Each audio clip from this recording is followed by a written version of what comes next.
Dios es bueno y maravilloso, y infinita y grande es su misericordia. De verdad que estamos contentos, agradecidos con Dios de esta oportunidad que nos da de estar aquí reunidos otro domingo para adorarle, para alabarle. Miren que hasta se me trabó la lengua y todo. Pero Dios es maravilloso, es algo que se experimenta, algo que se vive a diario. No es teoría, es práctica. Así que de verdad que contentos y muy honrados, porque honestamente los que están tanto conectados como el YouTube o los que están aquí presentes pudieran estar haciendo cualquier otra cosa este domingo.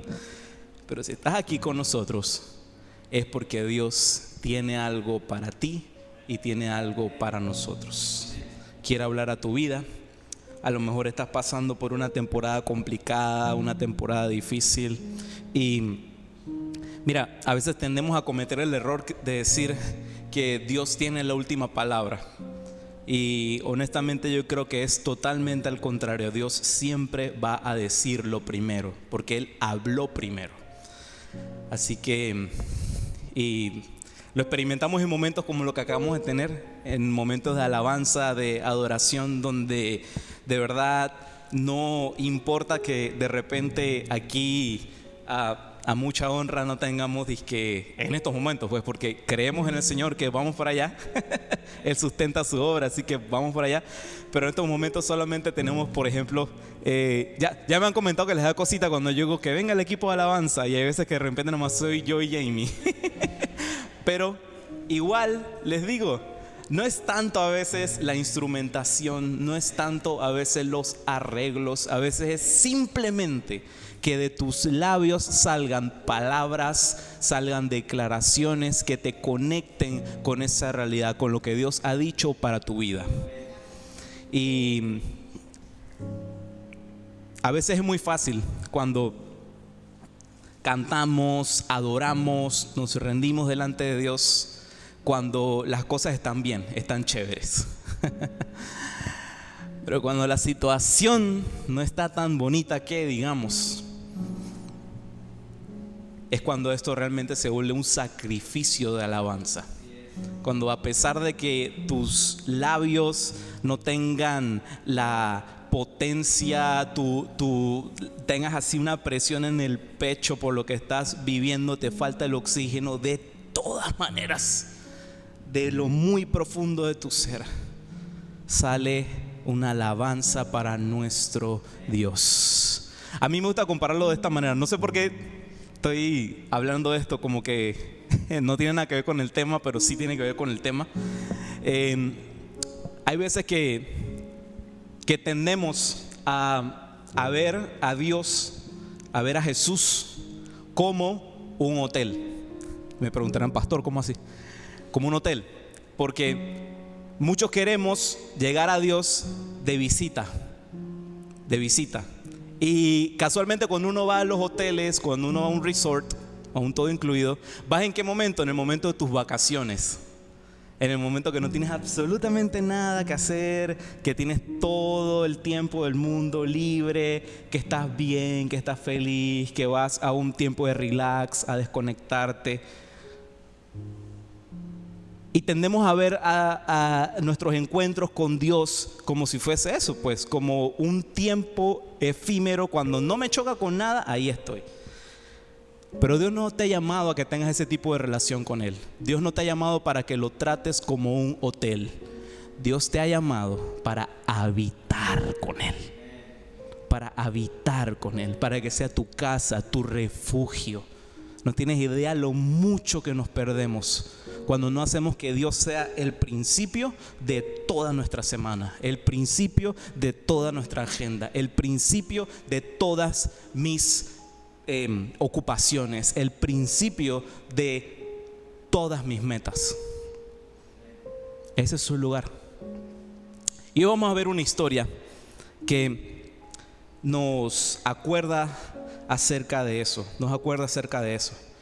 Quiero leerte rápidamente 1 Corintios versos 58, capítulo 15, que dice de la siguiente manera: por lo tanto, Mis queridos hermanos, manténganse firmes e inconmovibles, progresando siempre en la obra del Señor, conscientes de que su trabajo en el Señor no es en vano.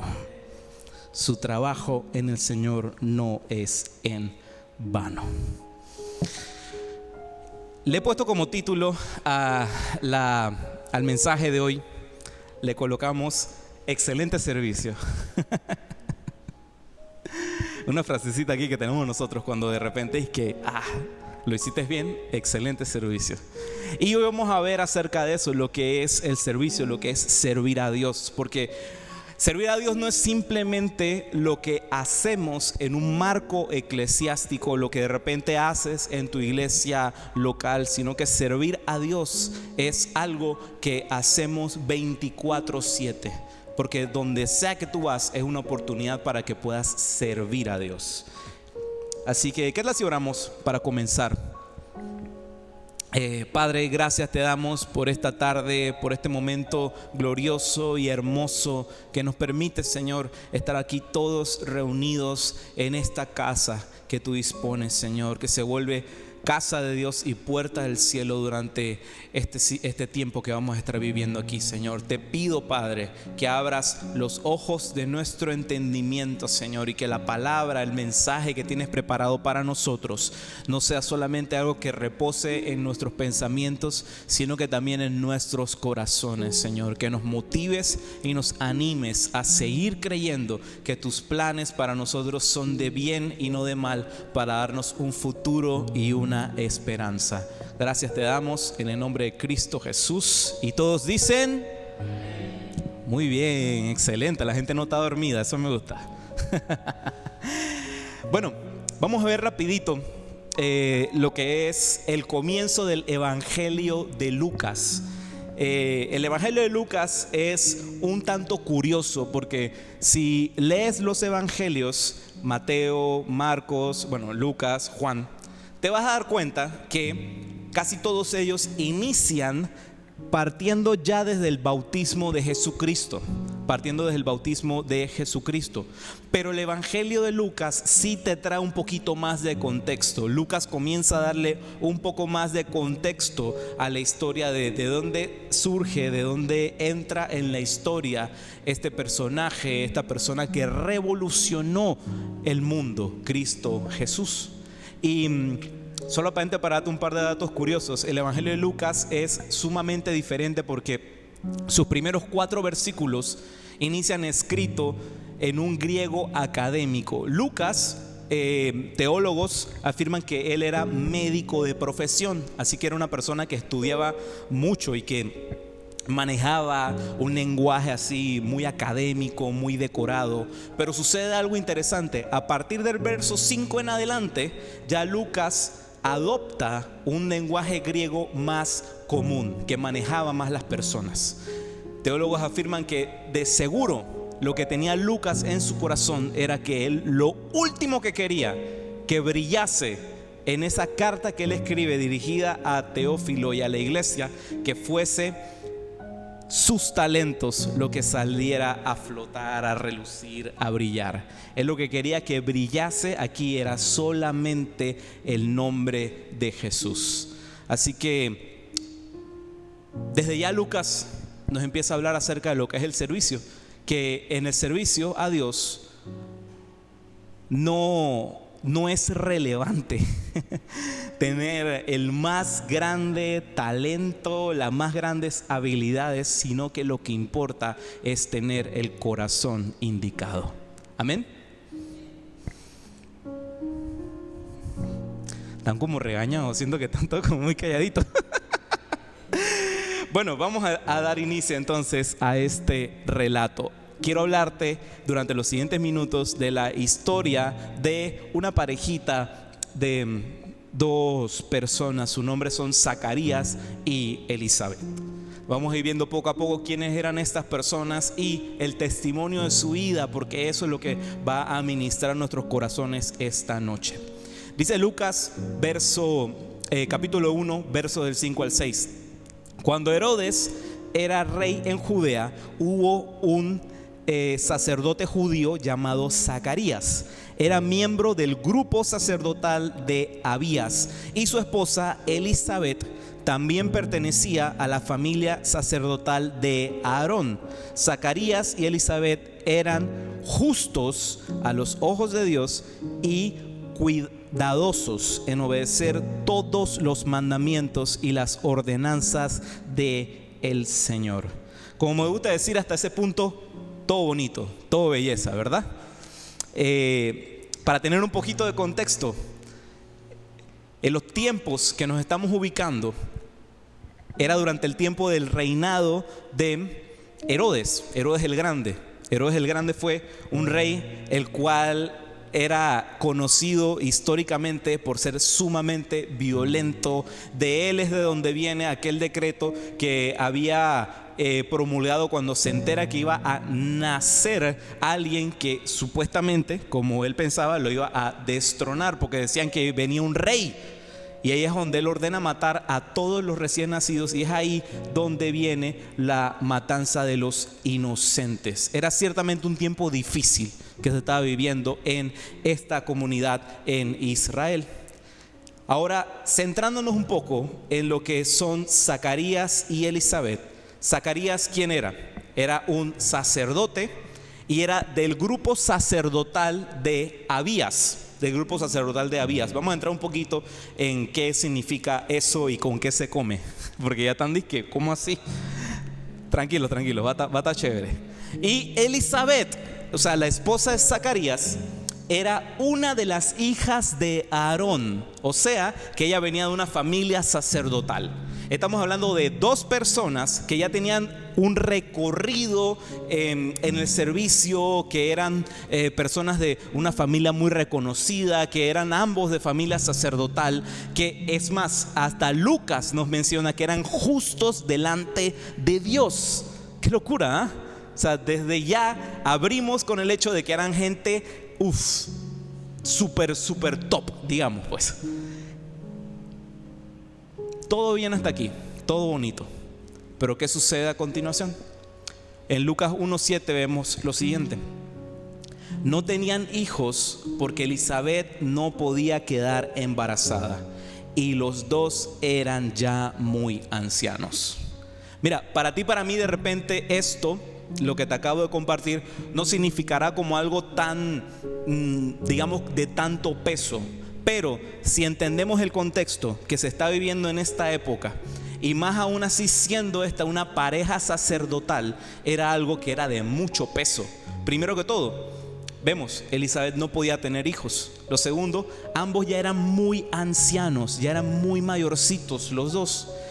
Y lo siguiente era que el que un sacerdote no tuviese hijos a tal vejez, a tantos años que ya tenían, era considerado eso como una deshonra. Delante de la sociedad judía eso era considerado una deshonra. Y el hecho de no tener hijos incluso era una excusa para que la gente empezara a murmurar y a decir que algo mal ellos habían hecho en su vida. Alguna maldición estaba encima de aquella familia. Entonces era algo que era muy difícil y muy doloroso. Entonces, qué complicado pues que la Biblia te comienza a relatar y a hablar que eran justos delante de Dios, pero tenían estas otras situaciones que también provocaban un peso en sus corazones. Pero cuando todo parece estar dicho, Dios aún tiene la última palabra. Amén. Dios aún tiene la última palabra. Lucas capítulo 1, versos del 8 al 9. Un día en que Zacarías, por haber llegado el turno de su grupo, oficiaba como sacerdote delante de Dios. Le tocó en suerte, según la costumbre del sacerdocio, entrar en el santuario del Señor para quemar incienso. A Zacarías de repente, ¡boom!, le toca servir. Pero, ojo, cuando ya entendamos ¿Qué conlleva esa oportunidad que él tuvo en ese momento de servir? Entenderás de verdad los siguientes versículos. Ahora, la pregunta clave aquí es ¿cómo funciona este tema de las órdenes sacerdotales? ¿Qué es eso de las órdenes sacerdotales? Bueno, este tema de las órdenes sacerdotales era algo que instituyó el rey David, de la manera como se iba a gestionar, se iba a ver todo el tema de la adoración constante a Dios en el templo, cómo se iba a realizar todas estas funciones. Era algo que ya el rey David había instituido y el pueblo de Israel seguía celebrando durante el tiempo. Entonces, estas órdenes sacerdotales eran en sí 24 grupos. Eran 24 grupos en total, 18 que eran de la casa de Eleazar y 8 de la casa de Amar. Eran 24 grupos de personas que estaban separadas para esta función, para ser sacerdotes. Ahora, cada uno de esos 24 grupos debía servir por turnos. Usted vaya haciendo la matemática en la cabeza, te vas a dar cuenta ya más adelante. Cada grupo debía servir, no, espérate, echa para atrás.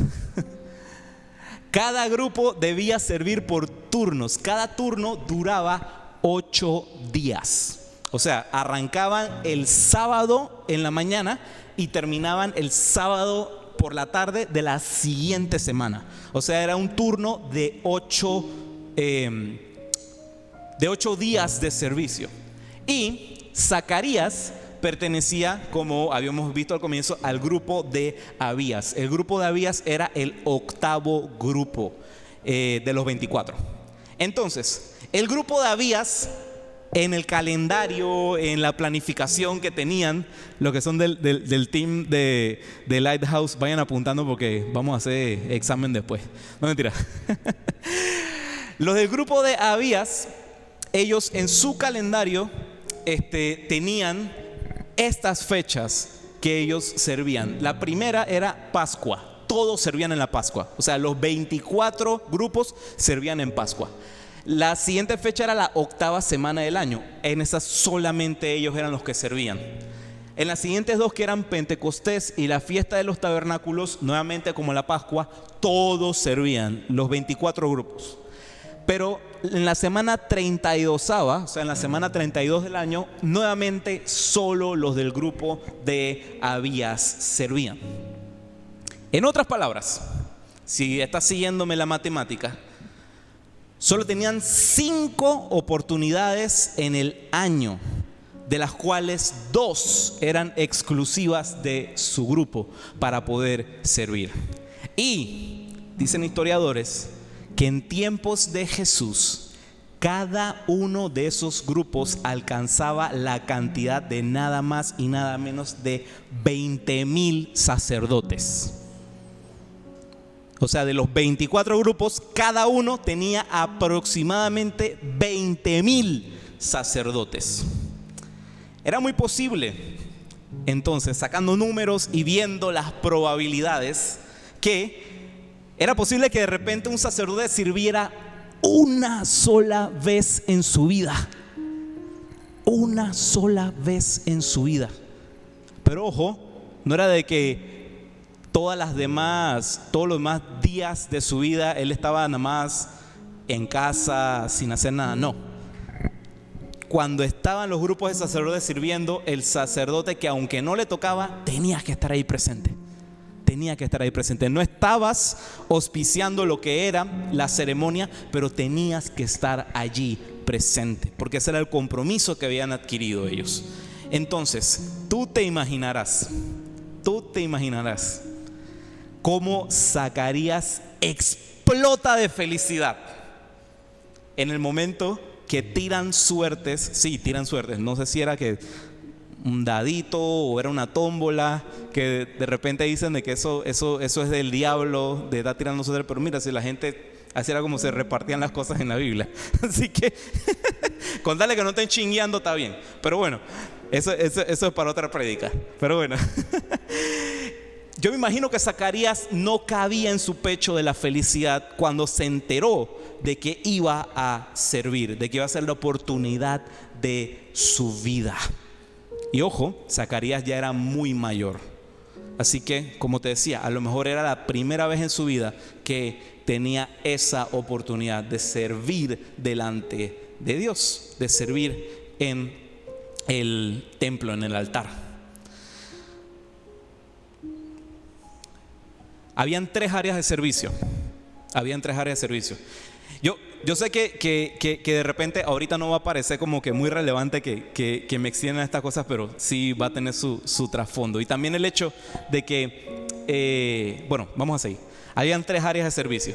La primera área era limpiar el altar y preparar el fuego. Eso lo hacían en el turno de la mañana y en el turno de la tarde.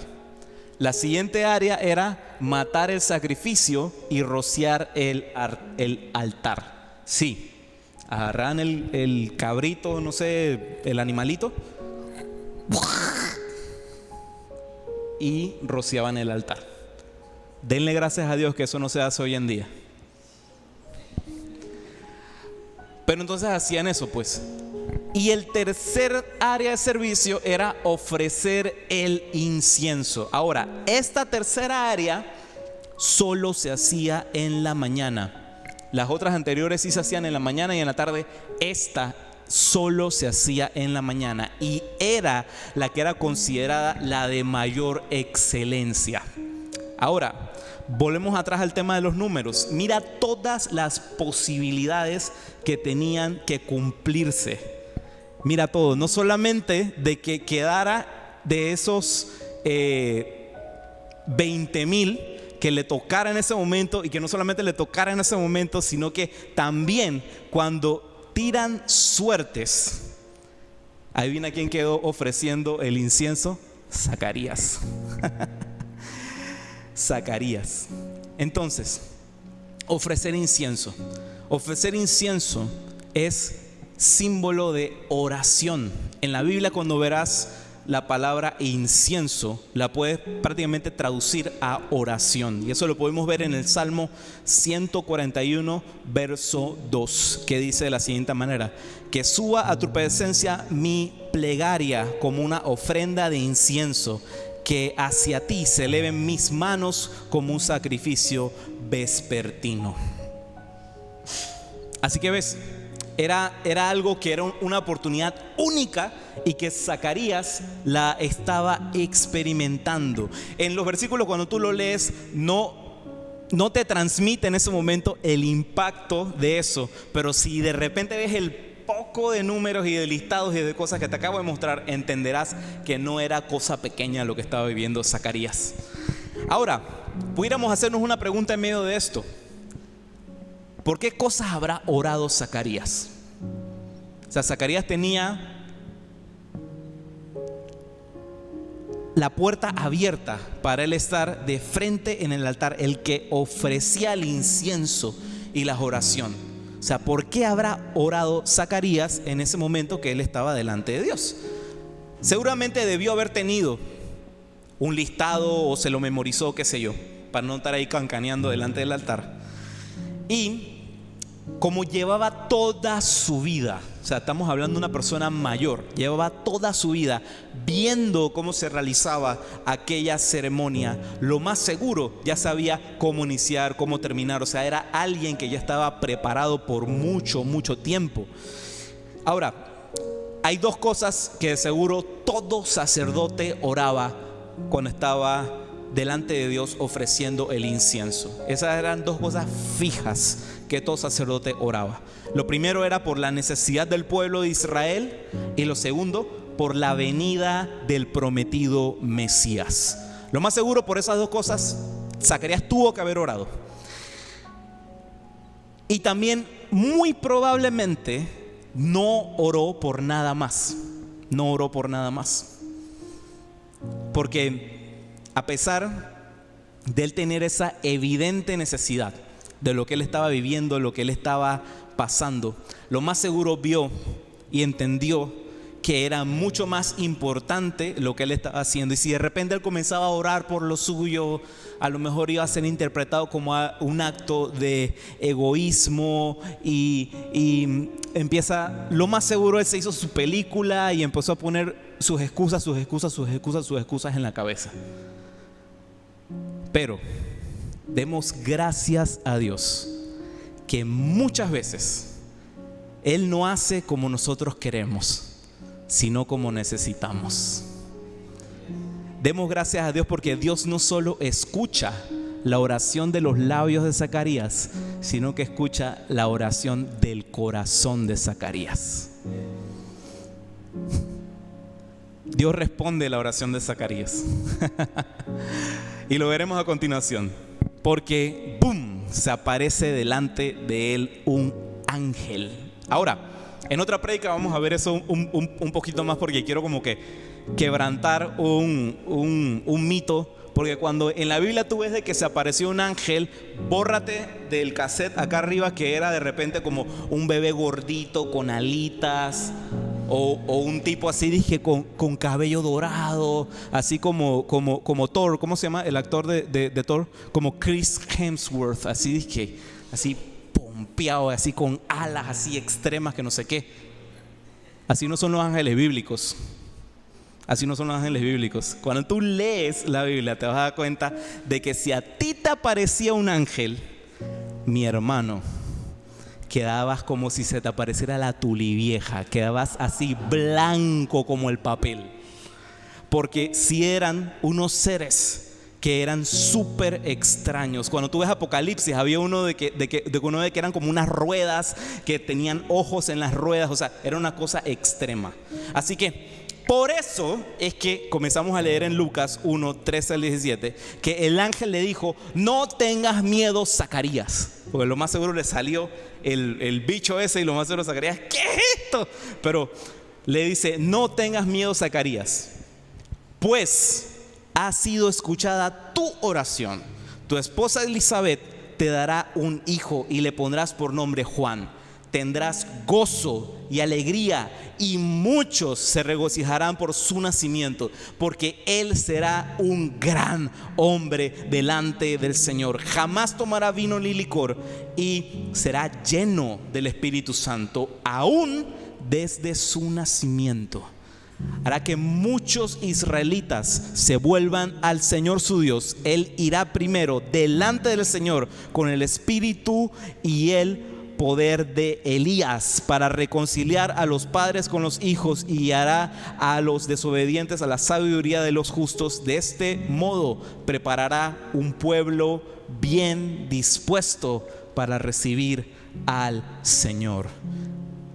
Yo no sé tú, a mí me puede salir delante de mí chuzo, un tiranosaurio rex, pero si me dice esas cosas yo grito gloria a Dios. Ocurre el milagro entonces, ocurre el milagro, algo maravilloso, algo que solo Dios podía hacer y se haría realidad. Algo que llevaba a Zacarías y Elizabeth esperando por mucho tiempo, incluso toda su vida, para que por fin se cumpliese, para que por fin pudiesen ser padres. Y la promesa de su hijo venía ligada con otra cosa que Zacarías y el pueblo de Israel venían esperando desde hace mucho tiempo, que era el Mesías, Cristo Jesús. Aquí todo hermoso, ¿verdad? Pero lo que sucede a continuación es lo que muchos de nosotros tendemos a batallar cuando se nos presenta una situación como esta. Dice en Lucas 1:18, este es Zacarías hablándole al ángel: ¿cómo podré estar seguro de esto?, preguntó Zacarías al ángel, ya que soy anciano y mi esposa también es de edad avanzada. En otras palabras, es como si Zacarías le dijera a el ángel: mira, ángel, era el ángel Gabriel, se me pasó a decírselo.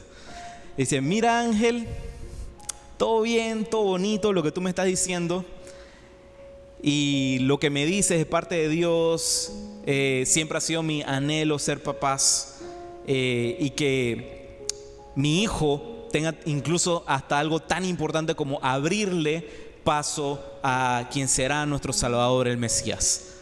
Pero, y aquí viene el desfile de peros y de excusas por delante. Ya estoy muy viejo, mi esposa ya está muy vieja, mi esposa no puede tener hijos, esto es demasiado bueno como para ser verdad, mi tiempo ya pasó, prefiero no ilusionarme. ¿Cuántos hemos estado en una situación como esa? Porque sé que de seguro Dios ha hablado cosas a tu vida, pero por el hecho de pensar que es demasiado bueno como para ser verdad, decidimos tomar la ruta de mejor no ilusionarnos para no ser decepcionados. Pero el día de hoy te digo, lo que Dios prometió, Dios lo cumple. Tardará 1 año, 10 años, 5 años, qué sé yo, el tiempo que tarde. Pero lo que Dios promete, lo cumple. ¿Cuántos le dan un aplauso al Señor?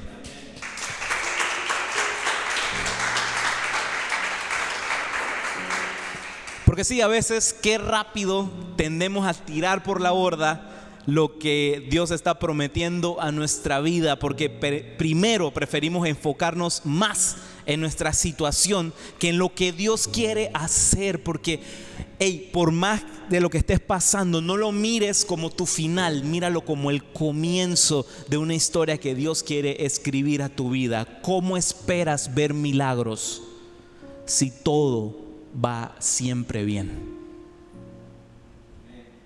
Amén. Y es porque el tamaño de tu expectativa es directamente proporcional al tamaño de tu milagro. Ten expectativa de Dios. Ten expectativa de Dios. Ten expectativa de que aunque parezca imposible, aunque parezca de que no tiene sentido, Dios lo hará. Dios lo hará. Mira, Zacarías miró primero sus circunstancias y después a Dios.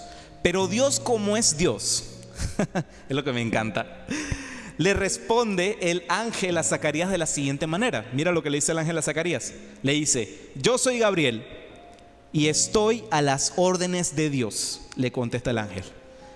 He sido enviado para hablar contigo y darte estas buenas noticias.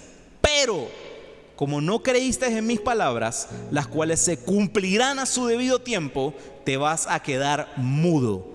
No podrás hablar hasta el día en que todo esto suceda. Dios nunca deja de cumplir su promesa. Dios nunca deja de cumplir su promesa. Dios cumpliría su promesa con Zacarías a pesar de la incredulidad de Zacarías. Zacarías queda mudo en el instante, porque ni siquiera sus propias palabras, ni siquiera su propia incredulidad iba a hacer que Dios no cumpliera su plan. Amén. Acto seguido de esto, Zacarías mudo, ¿no? Sale del santuario, y en ese momento que él ya sale del santuario, que lo más seguro la gente estaba preocupada, porque no creo que ese encuentro haya durado 5 minutos. Ven que sale este hombre de allí, pálido, y haciendo así morigetas con las manos porque no podía hablar. Era por tradición que cuando salía el sacerdote de ofrecer el incienso delante de Dios, él tenía que pronunciar una bendición al pueblo de Israel. Zacarías no pudo. Se tuvo que quedar callado. Esto tuvo que haber sido sumamente frustrante para Zacarías, porque de seguro era la primera oportunidad que él tenía para servir así delante de Dios, y tenía aquel mensaje maravilloso que el ángel le había dicho, y no podía disfrutar el hecho de contarle a los demás lo que Dios había hecho. Pero siempre habrán cosas que Dios hará en lo oculto, que Dios está haciendo en lo oculto en tu vida, que solo se conocerán en el momento. Dios está trabajando. A Dios le encanta trabajar en silencio, porque cuando sale a la luz, la gente solamente podrá hacer una sola cosa: darle la gloria a Dios. Amén. Déselo con ganas.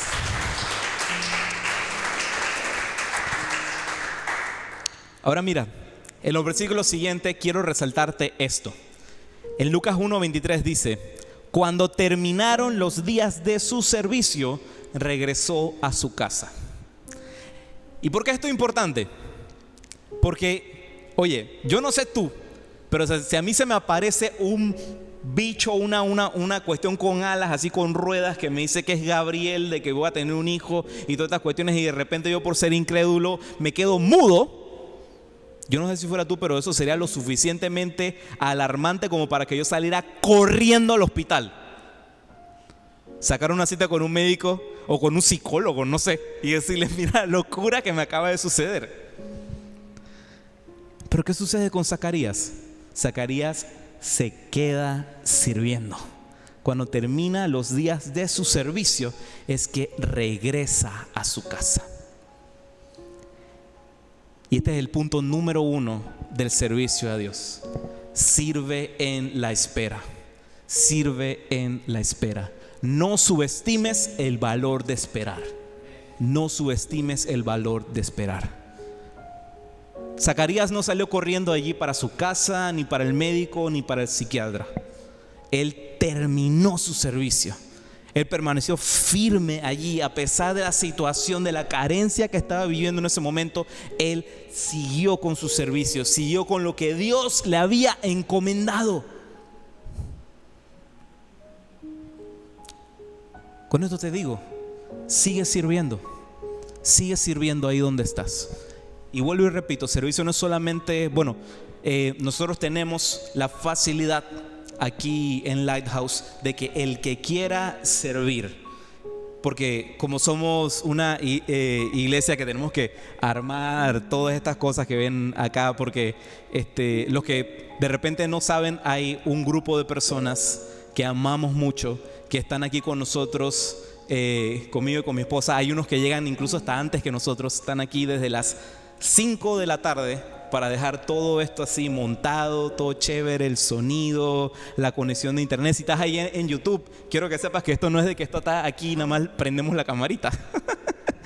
Hay un equipo de gente que hace esto. Hay oportunidades para servir en la casa de Dios, pero también ahí donde estás, con tu familia, en tu trabajo, en tu escuela, donde sea que estás, eres un representante de Cristo Jesús. Y estás allí también para servir a Dios a través de servir a la gente.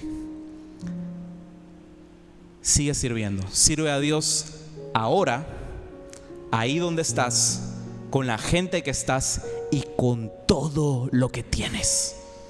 Esas son las características del servicio. La respuesta al milagro de Dios está muy cerca. Está muy cerca. Debemos involucrarnos, debemos servir donde estamos. Como te dije, en el trabajo, con tu familia, en la escuela, en la universidad, donde sea que estés, sirve a Dios. Dice en Lucas 1:24: poco después, su esposa Elizabeth quedó encinta y se mantuvo recluida por 5 meses. Oye, qué alegría se dio. O sea, lo que tanto esperaban no era solamente un bochinche del ángel. Dios lo hizo. Elizabeth quedó embarazada. Qué alegría, qué alegría. Y incluso las escrituras nos dicen que solamente pasó poco tiempo y quedó embarazada. Ahora, mira qué curioso. Dice que se mantuvo recluida por 5 meses. En otras palabras, no lo anunció de inmediato, sino que decidió quedarse en casa 5 meses. Usualmente, cuando una mujer está esperando y está embarazada, la mayoría de los casos no es sino hasta el 6.º mes que ya es súper evidente el embarazo, que ya se nota realmente el embarazo. Es cuando es totalmente evidente el embarazo. ¿Y sabes qué Dios nos dice a través de esto? El segundo aspecto del servicio: sirve en lo privado. Sirve en lo privado.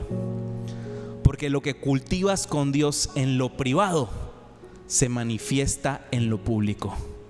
Sirve en lo privado. Sirve en lo privado. Paralelo a esto, a lo que estaban viviendo Elizabeth y Zacarías, esta alegría que ellos estaban experimentando, había una prima de Elizabeth, una muchachita llamada María, comprometida, que se iba a casar con un descendiente de la casa de David llamado José. Y María estaba siendo visitada justo en ese momento por el mismo ángel Gabriel para recibir una noticia que no solamente cambiaría la historia de esa muchacha, sino la de toda la humanidad. No hace falta que te diga cuál es esa historia, ¿verdad? Seguimos. En Lucas 1, versos del 57 al 61, vemos lo siguiente. Cuando se le cumplió el tiempo, Elizabeth dio a luz un hijo. Sus vecinos y parientes se enteraron de que el Señor le había mostrado gran misericordia y compartieron su alegría. A los 8 días llevaron a circuncidar al niño. Como querían ponerle el nombre de su padre, Zacarías, su madre se opuso. O sea, ya el niño había nacido, pasaron los 8 días a la circuncisión, se le tenía que hacer, y la gente decía: hay que ponerle un nombre al niño, vamos a llamarlo Zacarías. Y la mamá: no, dice ella, tiene que llamarse Juan. Tiene que llamarse Juan. Pero si nadie en tu familia tiene ese nombre, le dijeron. Ella: no, tiene que llamarse Juan. Elizabeth da a luz. La gente le celebra todo esto, el gran milagro. Y cuando llega ese momento de ponerle nombre, la señora: no, tiene que llamarse Juan. Ahora, lo más seguro fue porque también durante el tiempo de todo ese embarazo, Zacarías tuvo la oportunidad de expresarle y de contarle con lujo de detalles lo que él había experimentado con el ángel, porque el ángel le dijo que le colocara ese nombre. En la Biblia los nombres no son por el gusto. En la Biblia los nombres no son por el gusto. No es de que le puse Robertito, que le puse Toñín y así. No son por el gusto. No son por el gusto.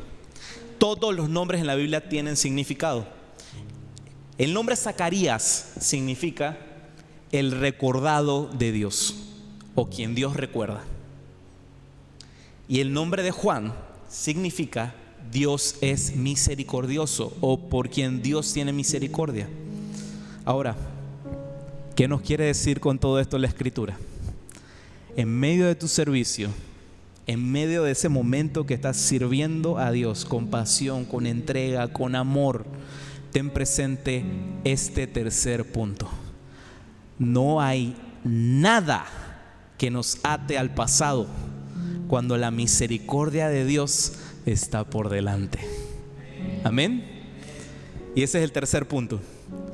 Sirve viendo a tu futuro. Sirve viendo a tu futuro, nunca viendo al pasado. Lo que quedó atrás, quedó atrás. Dios te está llamando en este tiempo, en esta temporada, porque Él quiere hacer grandes cosas a través de ti, aquí y ahora. Lo que quedó atrás, quedó atrás. Porque la misericordia de Dios cubre todo eso y te impulsa al futuro, a lo que Él quiere hacer contigo, en ti y a través de ti. Amén. Ahora, Lucas 1, versos del 62 al 64, ya estamos casi terminando. Entonces le hicieron señas a su padre para saber qué nombre quería ponerle al niño. Yo me imagino Zacarías tuvo que haber estado ahí realmente frustrado, porque de que yo me acuerdo, el man era mudo, no era sordo, y la gente estaba de que oye, yo te puedo escuchar, solamente no puedo hablar, ¿no? Así que yo me imagino que Zacarías ahí se tuvo que haber calentado, pobrecito. Pero dice que él pidió una tablilla en la que escribió Y por eso te digo que lo más seguro estaba bravo, porque escribió ahí: su nombre es Juan. Su nombre es Juan. Y todos quedaron asombrados. ¿Sabe por qué? Porque al instante se le desató la lengua y recuperó el habla y comenzó a alabar a Dios. Comenzó a alabar a Dios. Te digo algo. No es la ley de la atracción, no es la declaración positiva, no es declarar y decretar: yo decreto, sentencio, requete sentencio, super sentencio. No es eso. Se trata de ponerte de acuerdo con lo que Dios ya dijo de ti. De eso se trata. Zacarías recupera el habla al momento que se pone de acuerdo con lo que Dios ya había dicho de ellos. Lo primero que hace Zacarías después de recuperar el habla fue ¿qué? Alabar a Dios. No comprometas tu alabanza en medio del proceso. No comprometas tu alabanza en medio del proceso. Puedes estar pasando por el desierto más duro y más difícil, pero no comprometas tu alabanza, porque justo a la esquina, al doblar la esquina de tu alabanza, te vas a topar con tu propósito. Amén. Porque sabes, es muy fácil, porque la vida es dura, no te lo voy a negar. Esto no es color de rosa, la vida es complicada, la vida es difícil. Y es muy fácil amargarse cuando ves que las cosas no están resultando, cuando las cosas no están saliendo como tú te lo esperabas. Es muy fácil amargarse. Porque cuando creías que había una respuesta de parte de Dios, no termina de aclararse por completo el panorama. Y comienzas a dudar, comienzas a pasar por lo mismo que pasó Zacarías. Pero ahora te digo, sigue creyendo, sigue sirviendo, que Dios hará el milagro. Dios hará el milagro. Luego de todo esto, ocurre algo maravilloso. Porque no termina Dios de hacer volar nuestra imaginación, nuestra mente y nuestros corazones. Porque ahí no lo puse porque son bastantes versículos, pero léelo cuando tengas la oportunidad. Lee tu Biblia.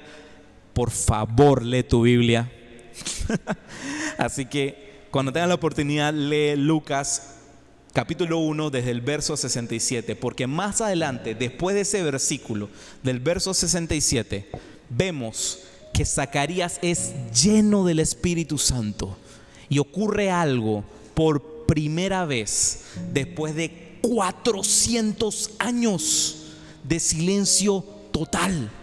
Después de 400 años de silencio total, vuelve en ese momento a Dios hablar a través de la boca de un profeta. No había ocurrido en 400 años. 400 años de silencio donde la profecía había cesado. Vuelve Dios a hablar a través de un hombre, a comunicar un mensaje después de 400 años. ¿Y sabes cuál es esa profecía que pronuncia Zacarías en ese momento? La llegada al mundo de nuestro Señor y Salvador, Jesucristo. Yo no sé tú, pero yo estaría ya aplaudiendo, emocionado. Dios es grande y maravilloso. Dios es grande y maravilloso. Quiero dejarte con un par de consejos muy breves, de una buena aplicación. Número 1. Jamás conoceremos las grandes cosas que Dios quiere hacer a través de nosotros si no le entregamos hasta lo más pequeño de nuestra vida. Nunca comprometas tu relación con Dios y tu servicio a Dios por la temporada que estás viviendo. Nunca. Porque nada de lo que estás atravesando y de lo que estás pasando es para siempre. Todo cesará. Ningún sufrimiento será para siempre. Y los 3 consejos que habíamos mencionado y que vimos durante el transcurso de la enseñanza: sirve en medio de la espera, sirve desde lo privado y sirve viendo al futuro y no a tu pasado. Amén. ¿Qué tal si nos colocamos sobre nuestros pies?